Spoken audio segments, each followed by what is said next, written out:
Hi, Grace family. My name is Heather, and this is a new episode of Grace Notes. It's an honor to share with you today. John chapter 9 comes to mind as we kind of go walk through this situation that we're in the world. Jesus is walking with his disciples, and they come upon a man who was born blind. And the first thing that the disciples ask Jesus is, who's responsible for this situation? Who sinned, this man or his parents? And Jesus is quick to answer them and say that neither person sinned, but that it was for the glory of God, so that God could be shown through this man's life. I find that when situations happen, it's easy for us to look to see who's responsible. Who do we blame for the situation? But as I was reading this verse recently, the Lord just kind of spoke to me about how he wastes nothing. Not a situation in our lives, not a situation in our world. The Lord doesn't waste anything.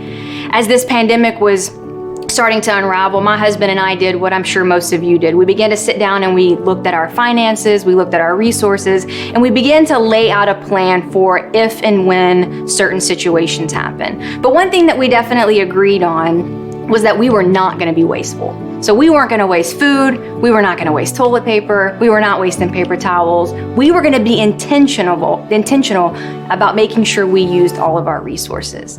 And it's not that we before were unintentional about it, we just weren't serious about it.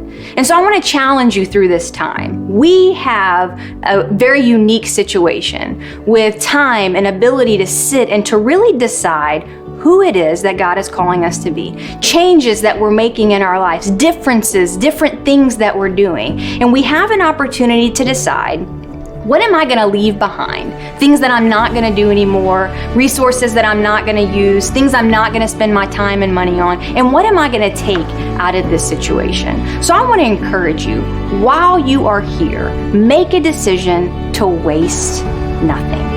And then when you leave this season, make that same intention of wasting nothing. I believe the Lord is speaking to us now. There's a reason why he says things in the Bible like, be still and know that I am God. Lean not on your own understanding, because the truth is all we would take out of this, all that we would look to seek out of this is whose fault it is. So I encourage you, take this time. Lean not on your own understanding. Lean in to what Christ is calling you to do. Write it down. Spend the time figuring out what it is that God is leading you to do. And be sure that in this season, you waste nothing. I love you. I look forward to seeing you.